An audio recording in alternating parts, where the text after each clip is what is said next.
ইসলামের ইতিহাসে সর্বপ্রথম আল্লাহ রসুলের যে মহিলা সাহাবিয়া যিনি দ্বীনের জন্য শহীদ হয়েছেন তার নাম হলো হযরত সুমাইয়া রাদিয়াল্লাহু তাআলা। একমাত্র আল্লাহর দ্বীন গ্রহণ করার কারণে কাফের মুশরিক বেঈমানেরা তার লজ্জা স্থানে বর্ষা দিয়ে আঘাত করে তাকে শহীদ করেছে, তারপরেও দ্বীন ছেড়ে দেয় নাই। ঠিক কিনা বলি?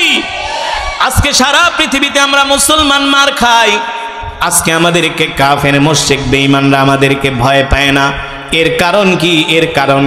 এর কারণ হলো আল্লাহর জমিনে আমরা রক্ত দেওয়া ভুলে গিয়েছি। ঠিক কিনা বলে? আমরা রক্ত দেওয়া ভুলে গিয়ে আল্লাহ রাসূল সাল্লাল্লাহু আলাইহি ওয়াসাল্লাম রোমের বাদশার কাছে হিরাক্লিয়াসের কাছে আল্লাহর নবী পত্র লিখে পাঠালেন, এ হিরাক্লিয়াস, আমি মুহাম্মদ সাল্লাল্লাহু আলাইহি ওয়াসাল্লাম আল্লাহর নবী বলছি আপনি দ্বীনের দাওয়াত গ্রহণ করেন। আল্লাহ রাসূল সাহাবীদেরকে দিয়া দূতের মাধ্যমে চিঠি পাঠালেন রোমের বাদশা হিরাক্লিয়াসের কাছে। রোমের বাদশা হিরাক্লিয়াস আল্লাহ রাসূলের পত্রটা পেয়ে তিনি 4 টুকরা করলেন, বলেন নাউজুবিল্লাহ। 4 টুকরা করে মাটির মধ্যে ছুঁড়ে মারলেন আর আল্লাহ রাসূলের চিঠির ভিতরে তিনি পা দিলেন। পা দিয়ে আল্লাহ রাসূলের চিঠিকে অপমান করলেন। শুধু এখানেই শেষ নয়, যে সাহাবীর মাধ্যমে আল্লাহ রাসূল দূতের মাধ্যমে পত্র পাঠিয়েছিলেন সেই সাহাবীকে নির্মমভাবে হত্যা করলেন, তার হাত কাটলেন, পা কাটলেন, নির্মমভাবে শহীদ করে তাকে মদিনায় পাঠায়া দিলেন। আল্লাহ রাসূল সাহাবীর লাশ দেখে আর সহ্য করতে পারলেন না। আল্লাহর নবী অজর ধারায় সাহাবীর লাশ দেখে কাঁদতে শুরু করলেন। আল্লাহ রাসূল বললেন, এ হিরাক্লিয়াস, আমি তোমার কাছে যে পত্র পাঠিয়েছি এটা হলো সারা পৃথিবীর একটা আন্তর্জাতিক আইন। আমি আইন মেনে তোমার কাছে পত্র পাঠিয়েছি। তুমি দ্বীনের দাওয়াত গ্রহণ করো বা না করো তোমার ব্যাপার, কিন্তু তুমি আমার দূত আমার সাহাবীকে হত্যা করতে পারো না, এটা আন্তর্জাতিক আইনের লঙ্ঘন। আল্লাহ রাসূল সহ্য করতে পারলেন না তার সাহাবীর লাশ দেখে। আমরা হইলে তো কত হিকমত অবলম্বন করতাম না, ধৈর্য ধরো, সবুর করো, আরো লোকজন বাড়ুক, আমার কিছু লোকজন আরো বাড়াই, অস্ত্র কিনি, ঘোড়া কিনি, তরবারি কিনি, ডাল কিনি, আরো কিছু অনুসারী বাড়ুক, তারপরে যুদ্ধ করব। আমরা হিকমত অবলম্বন করতাম, হিকমতে আমাদেরকে খাইছে। ঠিক কিনা বলুন? হিকমতেই খেয়েছে। আল্লাহ রাসূল সাহাবীদেরকে ডাকলেন, ও সাহাবীরা আসো, এই যে দেখো তোমার ভাইকে কিভাবে তারা হত্যা করেছে, শহীদ করেছে, এর প্রতিবাদে তোমরা কি করতে চাও? আল্লাহ রাসূলের 3000 সাহাবী দাঁড়ায় গেলেন, ওগো আল্লাহর নবী, রোম পারস্যের শাসকরা পৃথিবীর পরাশক্তি হতে পারে, আমরা আল্লাহ ছাড়া কাউকে ভয় পাই না, আমাদেরকে অনুমতি দেন, 1 বিন্দু রক্ত থাকা সত্ত্বে আমরা ময়দান থেকে আসব না। আমরা ওদের বিরুদ্ধে লড়াই করব, যুদ্ধ করব, জিহাদ করব। আল্লাহু আকবার। 1971 সালে যদি আমরা রক্ত না দিতাম তাহলে পাকিস্তান থেকে বাংলাদেশ স্বাধীন হতো না। ঠিক কিনা বলুন? যেখানেই মর্যাদা সেখানেই রক্ত। রক্ত ছাড়া কোনোদিন মানুষের মর্যাদা প্রতিষ্ঠিত হয় নাই, হবেও না। ঠিক কিনা বলেন? বাংলাদেশের কোনো রাস্তা, কোনো ব্রিজ যদি ভাঙ্গা যায়, 1 জন 2 জন মারা গেলে পরের দিন নতুন ব্রিজের স্যাংশন পাস হয়, তার মানে কি রক্ত? ঠিক না? রক্ত ছাড়া পৃথিবীতে কোনো কিছু প্রতিষ্ঠা হয় নাই। আল্লাহ রাসূল সাল্লাল্লাহু আলাইহি ওয়াসাল্লাম 3000 সাহাবীকে মদিনার মসজিদে প্রস্তুত করলেন আর বললেন, শোনো সাহাবীরা, আমি তোমাদের 3000কে রোমানদের বিরুদ্ধে যুদ্ধ করার জন্য পাঠাবো। মুসলমানের সৈন্য সংখ্যা হলো 3000। কয় হাজার? সংখ্যাটা মনে রাখেন, একটু পরে যেটা বলবে সেটা শুনলে আটকে উঠবেন, চমকে উঠবেন, অবাক হবেন। ও মুসলমান, আল্লাহ রাসূল বললেন তোমাদের 3000কে আমি রোমান সৈন্যদের বিরুদ্ধে যুদ্ধে পাঠাবো, তবে শোনো তোমাদের সংখ্যা হলো 3000 আর রোমানদের সৈন্য সংখ্যা হলো 2 লক্ষ। কয় লক্ষ? 3000 সৈন্য 2 লক্ষ কাফেরের বিরুদ্ধে লড়াই করবে। আল্লাহু আকবার। জোরে বলুন আল্লাহু আকবার। এই কথা যদি বর্তমানের কোন হুজুর বলে, কবে হুজুর আপনার মাথা খারাপ হয়েছে নাকি? হ্যাঁ, আপনার কি মাথা খারাপ নাকি? 2 লক্ষ সৈন্য যদি 3000কে পাড়া দেয় তাহলে তো একজন করেও ভাগে পাইব না। একজনের 10 ভাগ করলো 20 ভাগ করলো ভাগে পাবেন। আপনি কি বলেন না বলেন? আল্লাহু আকবার। এই তো ছিলেন বিশ্ব নবী রাহমাতুল লিল আলামিন। আল্লাহ ছাড়া কারো সামনে মাথা নত করে না। ঠিক কিনা বলো? কেন করবে? কেন করবে? আলা লাহুল খালকু ওয়াল আমর তাবারাকাল্লাহু রাব্বুল আলামিন। আল্লাহ রাব্বুল আলামিন নবীকে ডাক দিয়া বলে, নবী কাফেরদের সামনে আপনি ঘোষণা করে দেন, আলা লাহুল খালকু ওয়াল আমর তাবারাকাল্লাহু রাব্বুল আলামিন। আসমান যার, জমিন যার, বিধান চলবে তা। ঠিক কিনা? আল্লাহ রাসূল 2 লক্ষ কাফেরের বিরুদ্ধে 3000 সৈন্য প্রস্তুত করলেন। কেউ কোনো একটা প্রশ্ন করে নাই। আমরা হইলে যেমন ঠেড়া, হুজুরে গেলাম, হুজুর পুলিশের যেই বাড়ি, আপনার কি মাথা খারাপ নাকি? হাড্ডি হুড্ডি পিটায় ছুটায় ফেলাইব না? আপনি কি সিদ্ধান্ত নিতেছেন বুঝতেছি না। আল্লাহু আকবার। যেমন নবী তেমন তার অনুসারী, ঠিক কিনা বলেন? যেমন নেতা তেমন তার শিষ্য। আল্লাহু আকবার। আমরাও সেই বিশ্ব নবীর শিষ্য। এমন 3000 জানবাজ মুজাহিদ দাঁড়ায় গেলেন 2 লক্ষ কাফেরের বিরুদ্ধে যুদ্ধ করার জন্য। মুসলমান, আল্লাহ নবী প্রথম ডাক দিলেন, আইনা জায়েদ বিন হারেসা? জায়েদ বিন হারেসা কোথায়? 3000 সৈন্যের মধ্যে জায়েদ বিন হারেসা সামনের কাতারে দাঁড়ায় গেছে। লাব্বাইক ওয়া সাদাইক ইয়া রাসূলুল্লাহ। আল্লাহ নবী বললেন, জায়েদ সর্বপ্রথম তুমি যুদ্ধের ময়দানে সেনাপতির দায়িত্ব পালন করবে। জায়েদ মুস্কি মুস্কি হাসতেছে। 2 লক্ষ কাফেরের বিরুদ্ধে যুদ্ধ হবে, মাত্র মুসলমানের সৈন্য সংখ্যা কয় হাজার? এই কথা বলেন না, কয় হাজার? বুড়া মানুষ হচ্ছেন, কি হয়েছে জোরে করে বলতে হবে, ঠিক কিনা বলুন? আপনাদের দোয়ার কারণেই বাংলার জমিনে দিন কায়েম হবে। আপনাদেরকে অনুপ্রেরণা দিতে হবে এই দেশের যুবকদেরকে, যা তোরা আল্লাহর জমিনে দিন কায়েমের জন্য জীবন দে। আইনা জায়েদ বিন হারেসা? জায়েদ বিন হারেসা কোথায়? জায়েদ বিন হারেসা দাঁড়ায় গেছে। লাব্বাইক ওয়া সাদাইক ইয়া রাসূলুল্লাহ। আল্লাহ নবী বললেন, জায়েদ সর্বপ্রথম তুমি যুদ্ধের ময়দানে সেনাপতির দায়িত্ব পালন করবে। সুবহানাল্লাহ। জায়েদ বিন হারেসা বলে, গো আল্লাহ রাসূল, সর্বপ্রথম আমি যুদ্ধের ময়দানে সেনাপতির দায়িত্ব পালন করব। আল্লাহ নবী বললেন, যাও যাও, তুমি তোমার মায়ের থেকে বিদায় নিয়ে আসো। কার থেকে? তোমার মায়ের থেকে বিদায় নিয়ে এসো। কিন্তু এই বিদায় সাধারণ কোনো বিদায় না, এই বিদায় হলো শেষ বিদায়।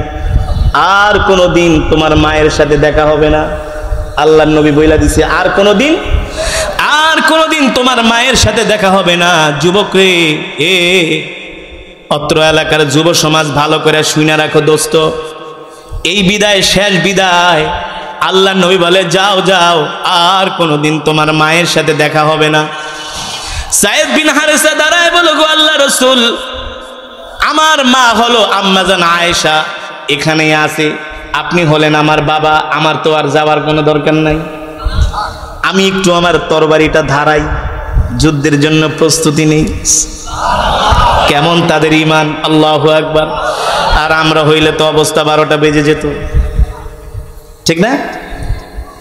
আল্লাহ রাসূল দ্বিতীয় নম্বরে ডাক দিলেন, আইনা জাফর বিন আবি তালেব?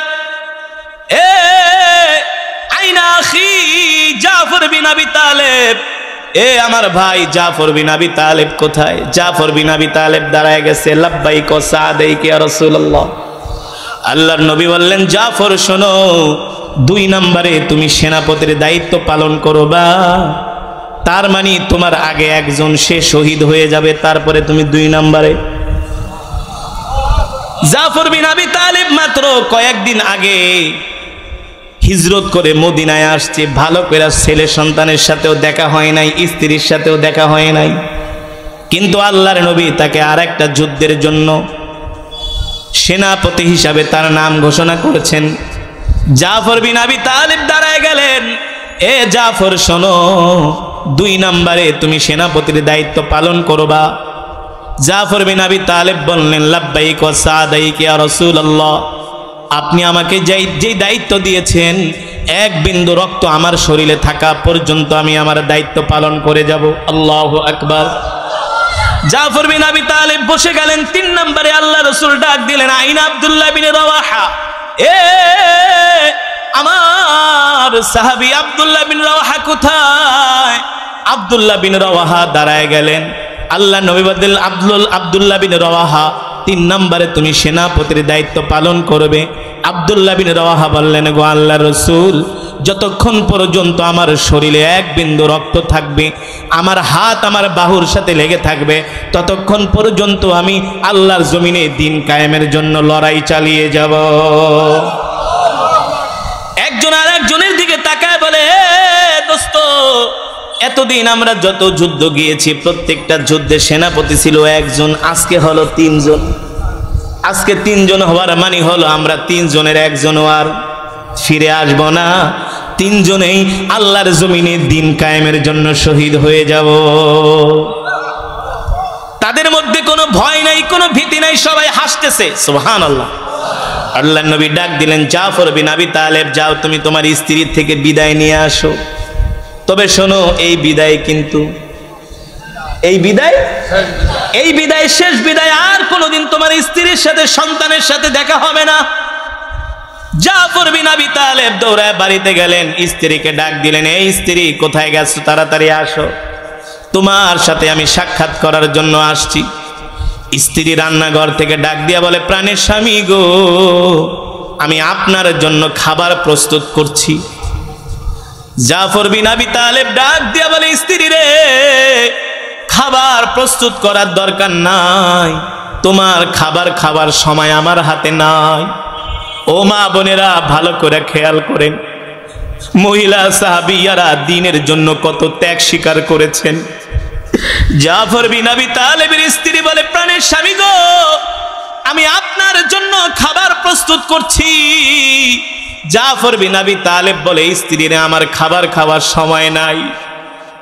ভিতর থেকে স্ত্রী ডাক দিয়া বলে, কেন গো প্রাণের স্বামী, আপনি মাত্র 2 দিন হলো 3 দিন হলো হিজরত করে মদিনায় আসছেন, আপনাকে ভালো মন্দ খাওয়াইতে পারি নাই, ভালো করে আপনার সাথে আমার সাক্ষাৎও হয় নাই, আপনি কেন আমাকে খাবার রান্না করতে নিষেধ করতেছেন? জাফর বিন আবি তালিব বলে, স্ত্রী রে শোনো, এতদিন পর্যন্ত যতগুলো যুদ্ধে গিয়েছি প্রত্যেকটা যুদ্ধে সেনাপতি ছিল একজন, আজকের যুদ্ধে সেনাপতি হলো 3 জন, আমার আগে একজন, আমার পরে একজন, আমি হলাম 2য় নাম্বারে। আল্লাহ রসুল বলে দিয়েছেন, আমরা 3 জনের একজনও আর কোনোদিন ফিরে আসব না। 3 জনের একজনও আর ফিরে আসবো না, আমরা 3 জন আল্লাহর জমিনে আল্লাহর দ্বীন কায়েমের জন্য শহীদ হয়ে যাব। আল্লাহু আকবার। আমরা শাহাদাতের অমীয় সুধা পান করবো রে স্ত্রী, তুমি রান্না করো না, রান্না বান্না বন্ধ করে আসো, তোমার থেকে আমি শেষ বিদায় নিয়ে চলে যাই। এই কথা শোনার পরে একজন স্ত্রীর অবস্থা কি হতে পারে?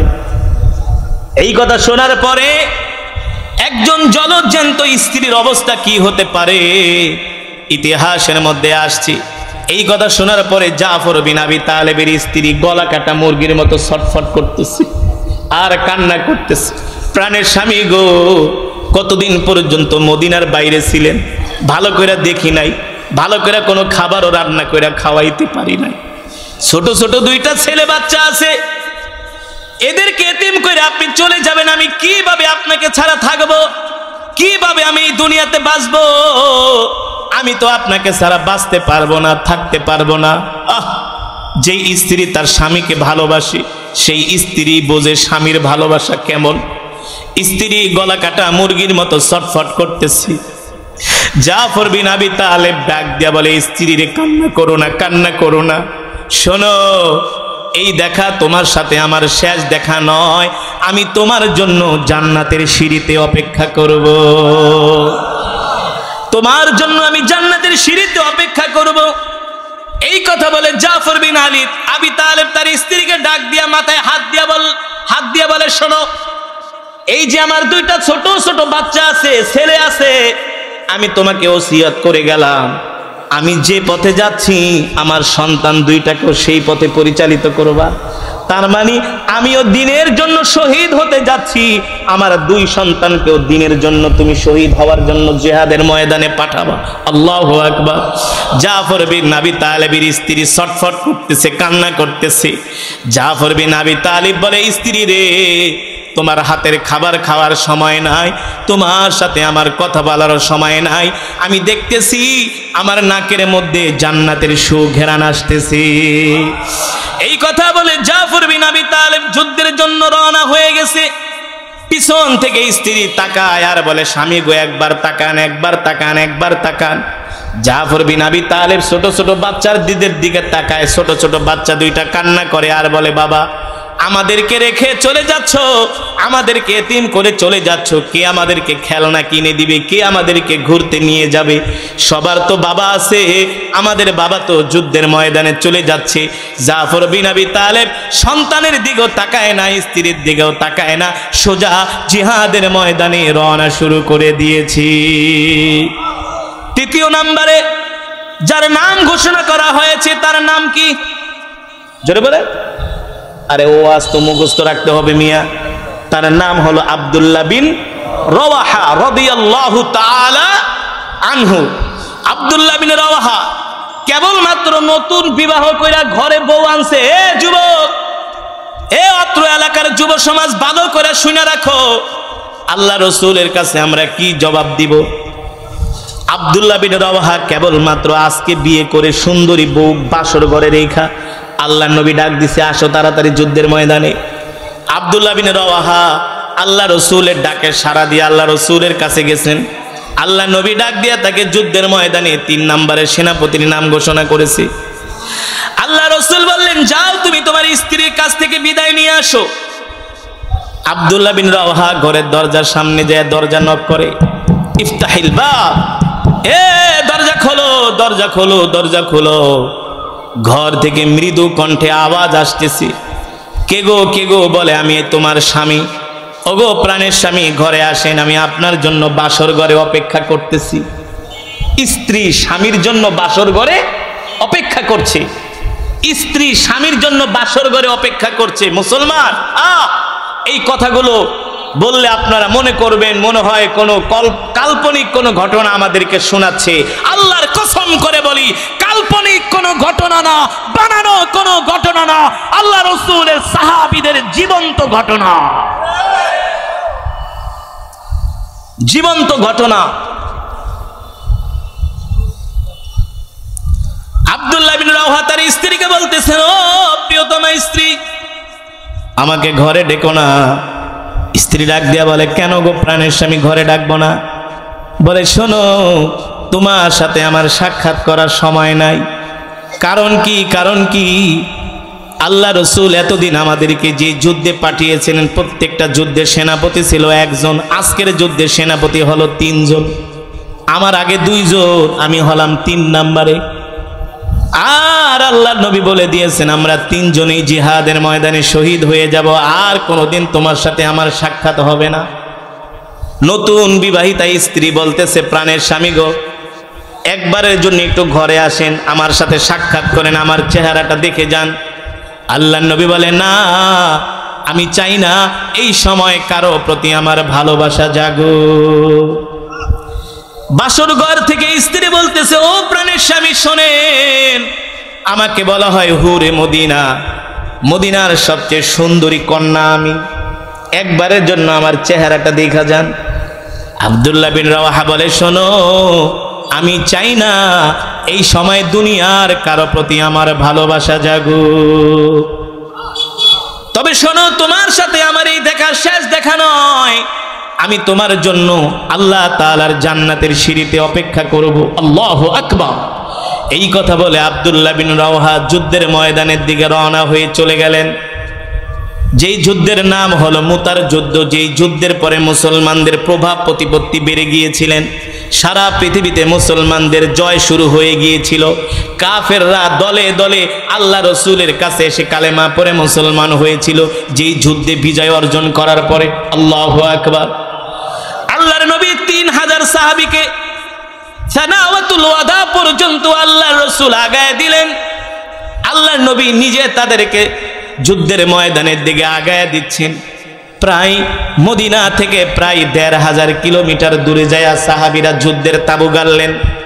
গোয়েন্দা পাঠালেন যে দেখো তো রোমান সৈন্যদের কি অবস্থা। গোয়েন্দারা আয়েশা রিপোর্ট দিল, এতদিন তারা জানতেন রোমানদের সংখ্যা ২ লক্ষ, কিন্তু এখন আরো ১ লক্ষ সৈন্য আরব কাফেররা তাদেরকে ১ লক্ষ রিজার্ভ সৈন্য দিয়া তাদেরকে সহযোগিতা করেছে। তার মানে হলো মুসলমানের সৈন্য সংখ্যা ২ লাখ ৩,০০০ আর কাফেরদের সৈন্য সংখ্যা হলো ৩ লাখ। কয় লাখ?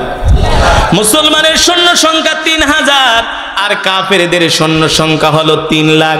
এবার ৩,০০০ সৈন্য মুসলমান মুজাহিদ ৩ লক্ষ কাফেরের বিরুদ্ধে লড়াই করবে।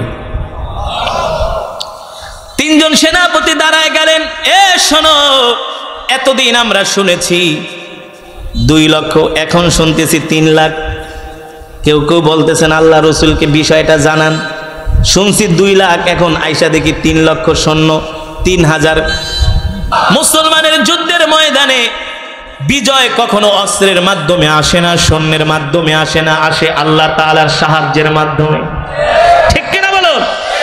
যখন ৩,০০০-এর মধ্যে কানা ঘষা শুরু হয়ে গেল, ৩ জন সেনাপতি দাঁড়ায় গেলেন, দাঁড়ায় বললেন, শোনো, আমরা মুহাম্মদ সাল্লাল্লাহু আলাইহি সাল্লামের উম্মত, আমরা মুসলমান। ঠিক কিনা বলুন? আমরা আমাদের স্ত্রীকে বিধবা করতে ভয় করি না, সন্তানকে এতিম করতে দ্বিধা করি না। আমরা আল্লাহর জমিনে দ্বীন কায়েমের জন্য এসেছি। রোমানরা ৩ লক্ষ কেন, ওরা যদি ৩০ লক্ষ হয় তারপরও আমরা যুদ্ধের ময়দানে তাদের সাথে লড়াই করব। আল্লাহু আকবার, জোরে বলুন আল্লাহু আকবার। আল্লাহ তাআলা কোরআনুল কারীমের মধ্যে সে কথাই বলেছেন, ইন্নাল্লাহা আশতারা মিনাল মুমিনিনা আনফুসাহুম ওয়া আমওয়ালাহুম বিআন্না লাহুমুল জান্নাহ ইউকাতিলুনা ফি সাবিলিল্লাহি ফায়াকতুলুনা ওয়া ইউকতালুন ইউকাতিলুনা ফি সাবিলিল্লাহি ফায়াকতুলুনা ওয়া ইউকতালুন। আল্লাহ রাব্বুল আলামিন কোরআনুল কারীমের মধ্যে বলেন, নবী মুমিনদেরকে বলে দেন, আমি আল্লাহ মুমিনদের জান মাল জান্নাতের বিনিময়ে ক্রয় করে নিয়েছি। আল্লাহু আকবার। যারা মুমিন তাদের জীবনটাকে আল্লাহ তাআলা জান্নাতের বিনিময়ে ক্রয় করে নিয়েছেন। ঠিক কিনা বলে? এবার ৩,০০০ মুজাহিদ ৩ লক্ষ কাফেরের বিরুদ্ধে লড়াই করার জন্য প্রস্তুত হয়ে গেলেন। অপরদিকে রোমান সেনাপ্রধান গোয়েন্দা পাঠাইছে, যায় দেখ মুসলমানের সংখ্যা কয়।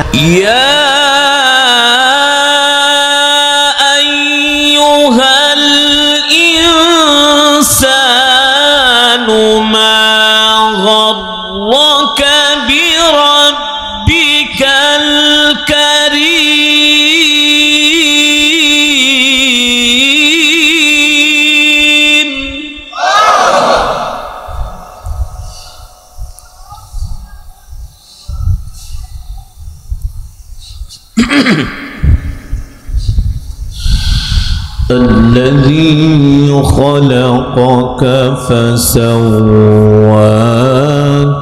فعدلك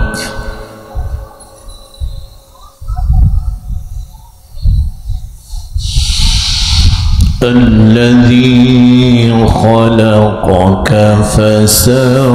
فسواك فعدلك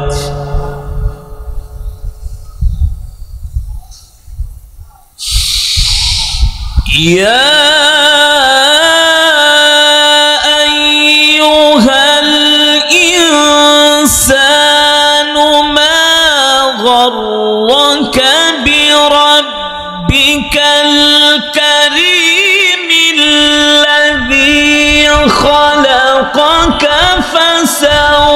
فسواك فعدلك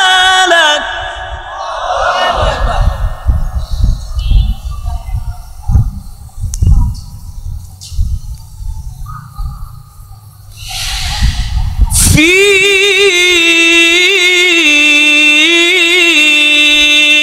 أي صورة ما شاء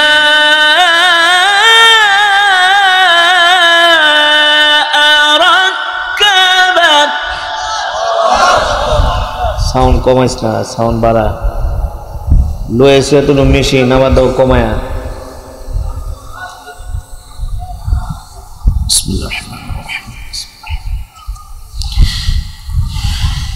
في أي صورة ما شاء ركبك في أي صورة ما شاء ركبك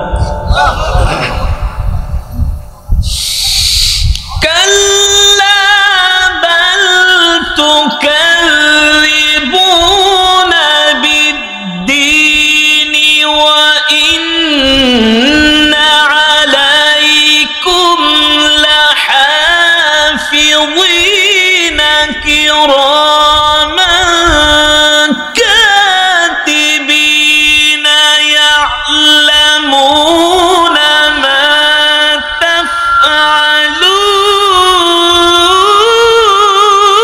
تفعلون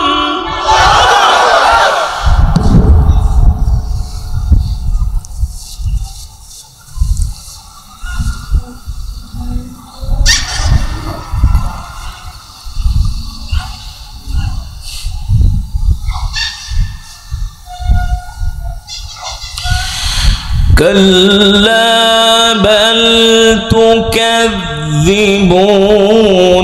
بالدين وإن عليكم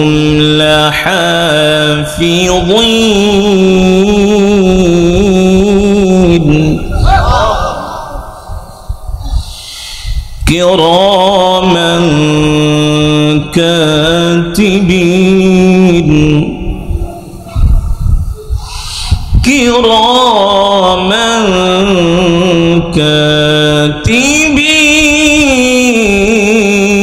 كاتبين كراما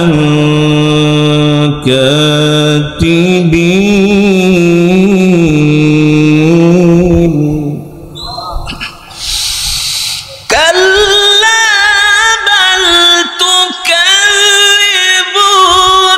بالدين وإن عليكم لحافظين كراما كاتبين يعلمون ما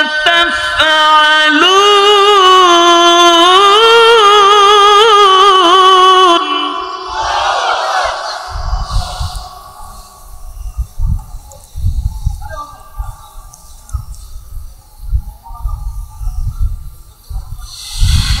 إن الأبرار لفي نعيم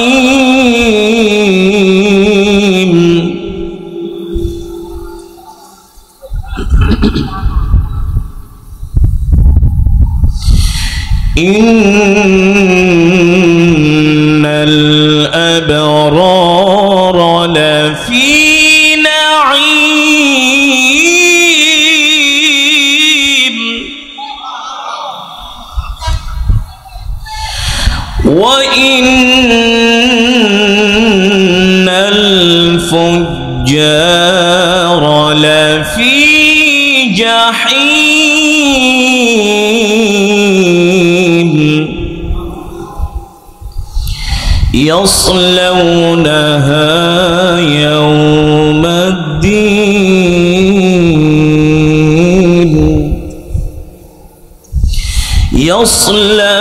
يصلونها يوم الدين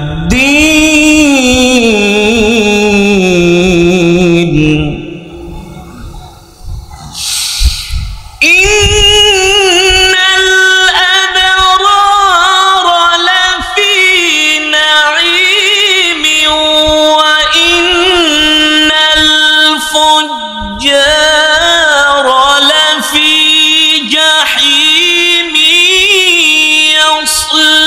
يصلونها يوم الدين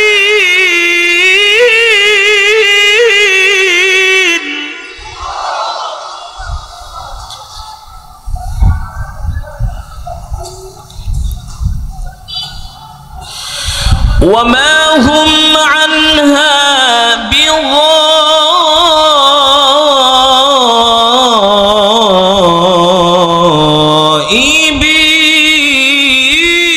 بغائبين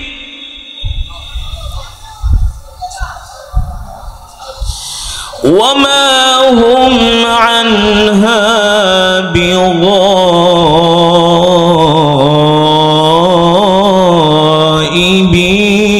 بغائبين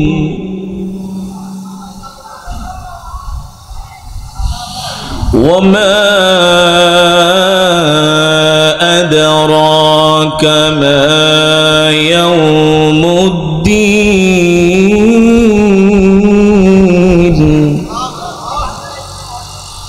وما أدراك ما يوم الدين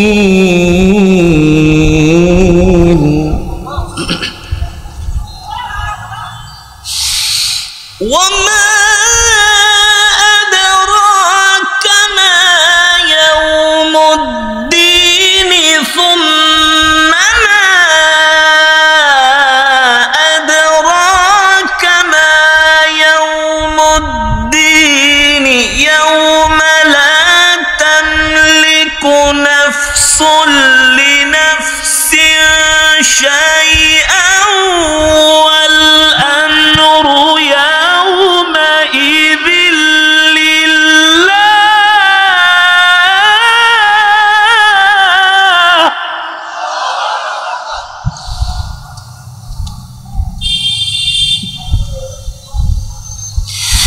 يوم لا تملك نفس لنفس شيئا والأمر يومئذ لله يوم لا تملك نفس لنفس شيئا والأمر يومئذ لله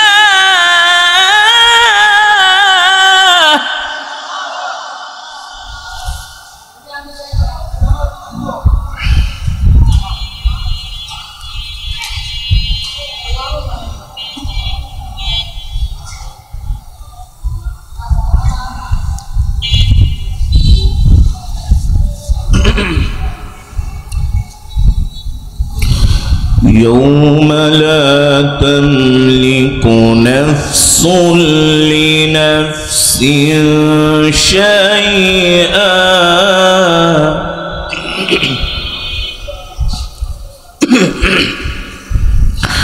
والأمر يومئذ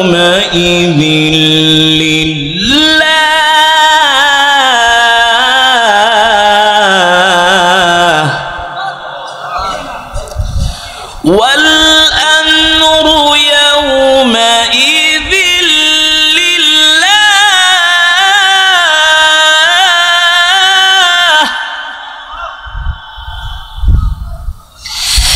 يوم لا تملك نفس لنفس شيئا والأمر يومئذ لله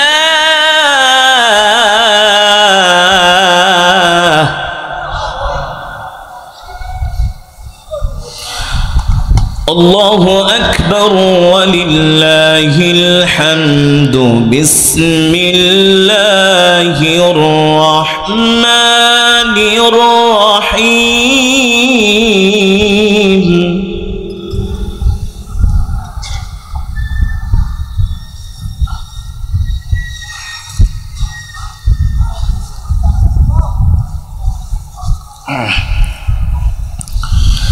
بسم الله الرحمن الرحيم قل هو الله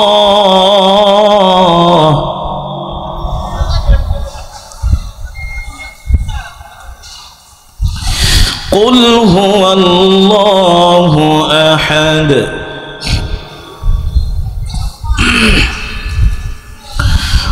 الله الصمد لم يلد ولم يولد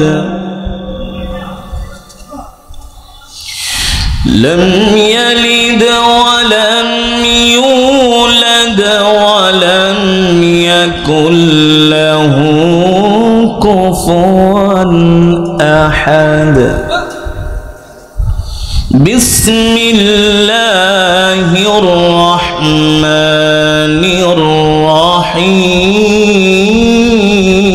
الرحيم بسم الله الرحمن الرحيم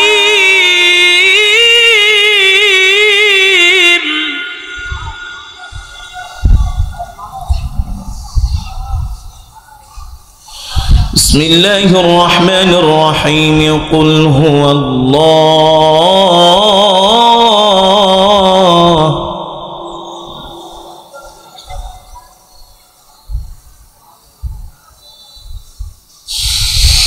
قل هو الله أحد الله الصمد لم يلد ولم يولد ولم يكن له كفوا أحد بسم الله الرحمن الرحيم قل هو الله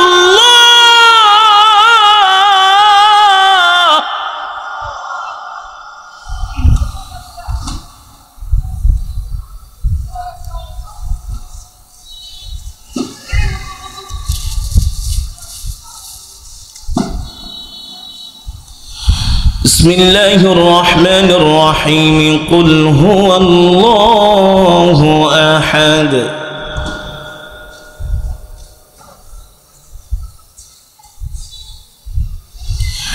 الله الصمد لم يلد ولم يولد ولم يكن له كفوا أحد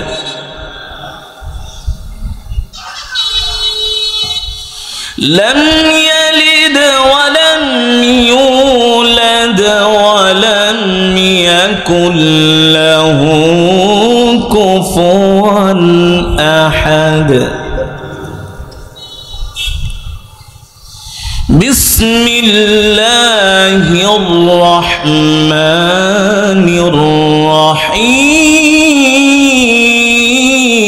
الرحيم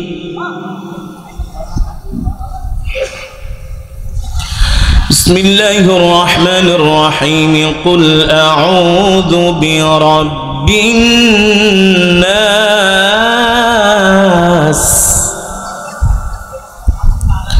ملك الناس إله الناس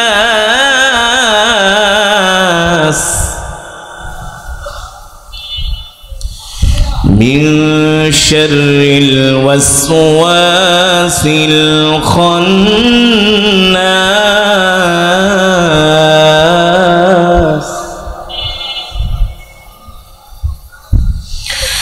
الذي يوسوس في صدور الناس من الجنة والناس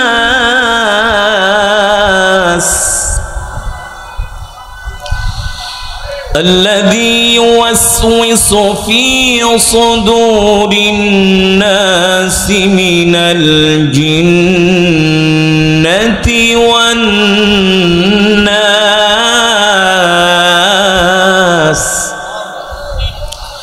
بسم الله الرحمن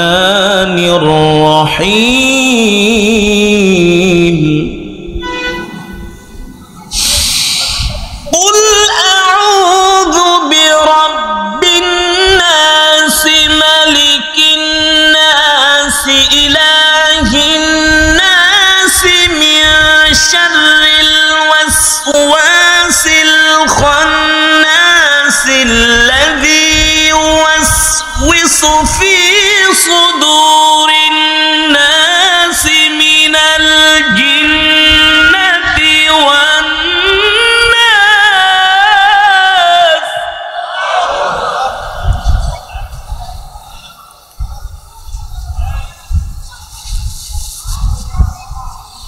من شر الوسواس الخناس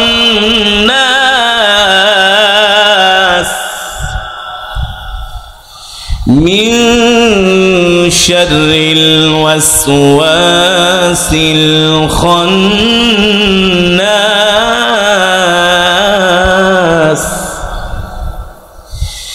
الذي يوسوس في صدور الناس من الجنة والناس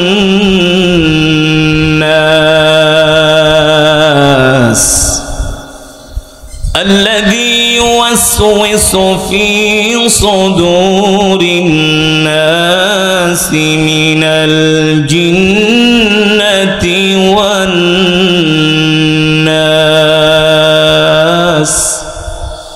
صدق الله العلي العظيم.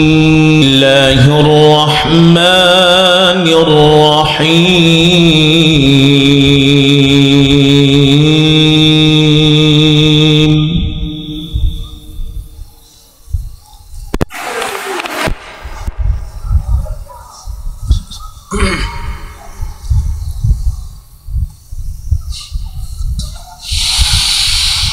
يا أيها الإنسان ما غرك بربك الكريم.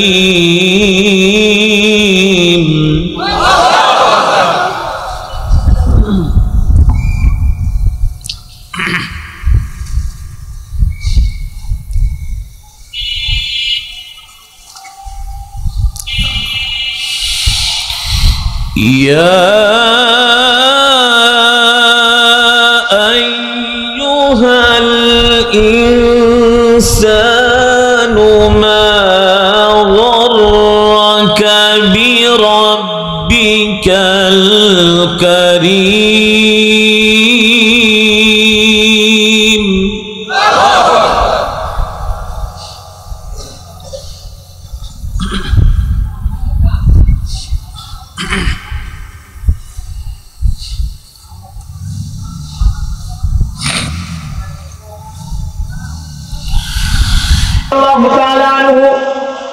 বয়স হয়ে গেছে যুবক, এই সমাজের মধ্যে কিছু মা বাবা আছে যুবকদের বিয়ের বয়স হইলে বিয়ে করাইতে চায় না।